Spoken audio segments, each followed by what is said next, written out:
हा एक्झाम्पल थोडं वेगळं दिसत आहे, परंतु घाबरण्यासारखा काही विषय नाही आहे. याला आपल्याला आपला जो स्टँडर्ड फॉर्म आहे AX plus BY plus C equals to 0 या फॉर्ममध्ये आपल्याला आणायचं. सर्वात पहिले करायचं काय, हे जे एक्झाम्पल आहे ते तसंच लिहा आणि त्याला नाव द्या. 1/3 x plus y equals to 10/3 समीकरण 1. ठीक आहे. दुसऱ्या समीकरणाला नाव द्या twice x plus 1/4 y equals to 81/4. हे झालं समीकरण 2. ठीक आहे. आता करायचं काय आपल्याला, पहिलं समीकरण पाहू आपण. पहिल्या समीकरणाचा आपण छेदांचा लसावी पाहू. लसावी दिलेला आहे 3 किंवा छेदनस्थानी आपल्याला 3 दिसत आहे. पण करायचं काय आपल्याला, समीकरण 1 ला जर का आपण 3 न गुणाकार केला तर हा जो छेदाचा 3 आहे तो कट होऊ शकतो आणि आपला सोपे रूपमध्ये आपण कन्वर्ट करू शकतो. म्हणून काय, समीकरण 1 ला कितीने गुणायचं आहे, 3 ने. ठीक आहे. समीकरण 1 ला आपण 3 न गुणाकार करत आहोत. मग समीकरण 1 म्हणजेच काय, 1/3x into 3 plus y into 3 equals to 10/3 into 3. Okay. मग आता 3 गेट कॅन्सल आणि इथं 3 झालं कॅन्सल, म्हणून x plus 3y equals to 10. ठीक आहे. मग आता करायचं काय आपल्याला, हे नवीन समीकरण तयार झालं म्हणून याला नाव द्या समीकरण 3. देन सिमिलरली सेकंड, दुसऱ्या समीकरणामध्ये तसंच करा. समीकरण 2 ला कितीने गुणा जाता, समीकरण 2 ला 4 ने गुणून करा. मग गुणाकार 4 इंटू 2 किती होईल, 8x plus 4y into 4 equals to 1/11/4 into 4. ठीक आहे. 4 गेट कॅन्सल, तर आपला झाला जाईल सही कॅन्सल. काय राहिलं मग, 8x plus y equals to, नवीन समीकरण म्हणून याला नाव दिलं आपण 4. आता इथे पहा, समीकरण 3 आणि समीकरण 4 यामध्ये कोफिशियंट समान आहेत का, नाही आहे. मग कोफिशियंट समान करावं. कोणतं कोफिशियंट समान करता, y का x, कोणतंही करा, y करा, काय का y करा. मग समीकरण 4 ला कितीने गुणायचं आहे, समीकरण 4 ला कितीने गुणायचं, इथं आहे 3. ओके, 3 ने गुण. फक्त इथपर्यंतचा प्रोसेस डिफरंट आहे, बाकीचं सर्व सेम आहे. आतापर्यंत जसं आपण सोडवलेलं आहे त्याच पद्धतीने हे सोडवायचं. मग काय, समीकरण कोणाला, 4 ला ना, मग 8 into 3 24 x plus 3y equals to 33. Okay, कितीने गुणाकार केला आपण, समीकरण 4 ला कितीने, 3 ने गुणाकार केला. मग आता नवीन समीकरण आहे हा, म्हणून याला नाव द्या समीकरण u. ठीक आहे. मग आता करायचं आहे आपल्याला, समीकरण 5 आणि समीकरण 3 यांची काय करायचं आहे, वजाबाकी. कारण का 3/3 आपल्याला कॅन्सल करायचं. म्हणून समीकरण 3 व समीकरण 5 यांची काय करायचं, वजा.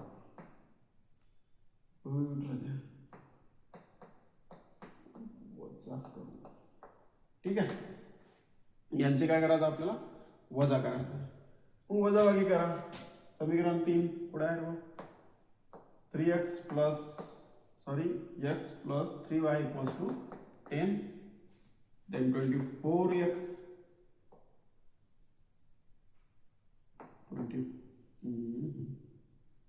24x plus 3y equals to 33. Okay, यांची काय करायचं आपल्याला वजाबाकी. मग आता करायचं काय करा, मायनस 23x कॅन्सल, इथे मायनस कर किती 23. मग x इक्वल्स टू काय 23 divided by 23, then x equals to 1. आता x ची किंमत आपल्याला फाइंड आउट झाली. ही किंमत आपल्याला कोणताही एक एक्झाम्पल मध्ये ठेवायचं आहे आणि y ची व्हॅल्यू आपल्याला फाइंड आउट करायचं आहे. कोणत्या एक्झाम्पल मध्ये ठेवता बाबा इक्वेशन मध्ये 1 2 3 4 5, यामध्ये मला 3 हा असा सुटसुटीत सोपी दिसत आहे की, म्हणून इथं मी आता काय करतो, समीकरण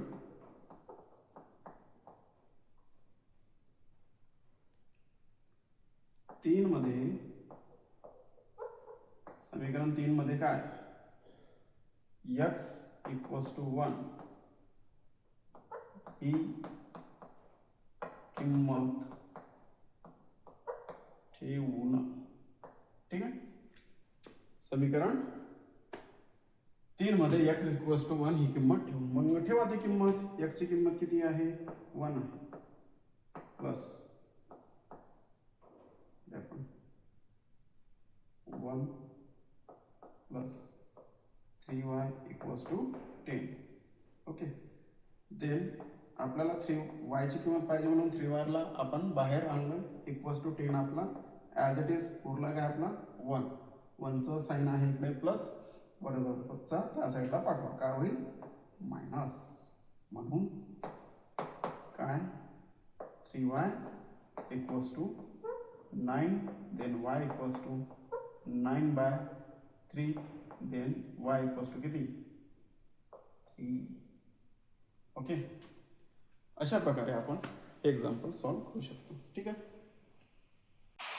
7वा एक्झाम्पल. आता या एक्झाम्पल मध्ये थोडंसं असं डिफरंट आहे. इथं काय केलं आहे, ते दोन्ही जे चल आहेत त्या दोन्ही चलाचं त्यांनी काय केलं आहे, जो कोफिशियंट आहे त्या कोफिशियंटचा अदलाबदल केलेला आहे. इथे पहा x चं कोफिशियंट इथं दिलेलं आहे, y चा कोफिशियंट दिला आहे इकडे, सॉरी y चा कोफिशियंट दिला आहे x ला, आहे का नाही. तिथं इथं त्यांनी अदलाबदल केलेला आहे. मग अशा प्रकारचं एक्झाम्पल सॉल्व करण्यासाठी काय करायचं आहे, सिंपल आहे, काहीच करायचं नाही, टेन्शन काय घेऊ नका. एकदा त्याला करायचं प्लस, एकदा करायचं मायनस. जो समीकरण भेटला त्या समीकरणाला आतापर्यंत जसं आपण सॉल्व केला होता त्याच पद्धतीने सॉल्व करून टाकायचं. सिंपल, काय टेन्शन घ्यायचं.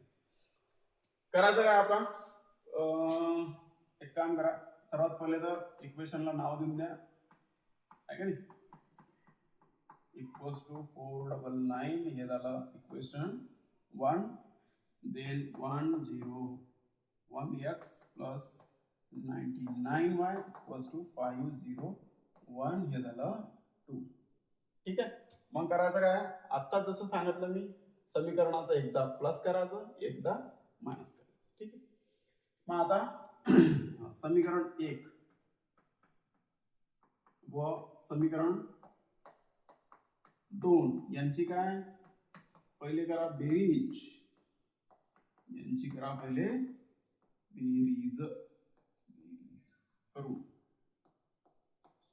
ठीक आहे, मग आता समीकरण 1 व समीकरण 2 यांची बेरीज. समीकरण आपल्याला ॲज इट इज लिहून घ्यायचं सर्वात पहिले, त्याच्यानंतर आपल्याला यांचा करायचा आहे बेरीज. ठीक आहे, 99 plus 101 obviously 200x. okay, then plus sign, 10199 काय झालं 200. ठीक आहे इक्वल्स टू 499 अधिक 501 झाले. वाह क्या बात आहे. इतकं मोठं एक्झाम्पल क्या आहे काहीच नाही. नाव द्यायला नवीन समीकरण म्हणून 3. ठीक आहे आता काय करायचं समीकरण 3 ला जर का आपण 200 ने भागाकार केला का पा इथं 200 दिसत आहे इथंही 200 दिसत बरोबर.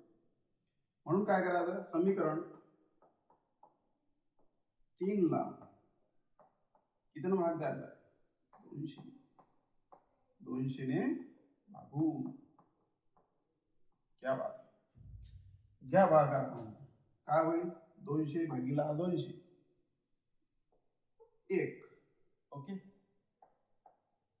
200 भागीला 200 1 ओके 200 भागीला 1000. हे नवीन समीकरण म्हणून याला नाव द्या 4. आता हे झालं बेरीज. आता आपल्याला करायचं वजाबाकी. मग समीकरण 1 व समीकरण 2 यांची काय करायचं भाऊ वजा. काय करायचं वजा. ठीक आहे समीकरण 1 व 2 लिहून काढायचे. x plus 99y equals to 501 minus 99x plus 101 equals to 499. ठीक आहे मायनस करा यांचं 5x प्लस प्लस प्लस आणि प्लस मायनस मायनस हा चिन्ह इथं आला म्हणून त्याच्यानंतर ठीक आहे यांची वजाबाकी. नवीन समीकरण म्हणून याला नाव देऊ आपण नवीन समीकरण 5. ठीक आहे मग समीकरण 5 ला काय करायचं 2 ने भागून. समीकरण 5 ला 2 ने भागून. ठीक आहे भागाकार करा 2 न भागाकार केला तर मग काय होईल. ठीक आहे आता नवीन समीकरण म्हणून याला नाव द्या समीकरण 6. आता समीकरण 4 आणि समीकरण 6 मध्ये पहा इथे प्लसचं साइन आहे इथे मायनसचं साइन. मग काय करायचं समीकरण 2 आणि समीकरण 4 आणि 4 व समीकरण 6 यांची काय करायचं भाऊ इथे मायनस आहे इथे प्लस आहे म्हणजेच काय बेरीज करू करा ना भाऊ. मग बेरीज x plus y equals to 5 अधिक x minus y equals to 1. ठीक है twice x y cancel 6 then twice x equals to 6 then x equals to 6 by 2 then x equals to 3. किती आला भाऊ x चा व्हॅल्यू 3. ठीक आहे आता x ची व्हॅल्यू आपल्याला फाइंड आउट झाली. ती व्हॅल्यू कोणताही एखादा समीकरणामध्ये ठेवा आणि y ची व्हॅल्यू फाइंड आउट करून घ्या. आता इथे मी समीकरण 4 मध्ये ती व्हॅल्यू ठेवतो. हे आता त्याची स्क्रीनशॉट काढून घ्या वाटल्यास. हे नाही का पुसून घेतो कारण का आपला बोर्ड जरा छोटूसा आहे कंजेस्टेड आहे. ठीक आहे समीकरण 4 ला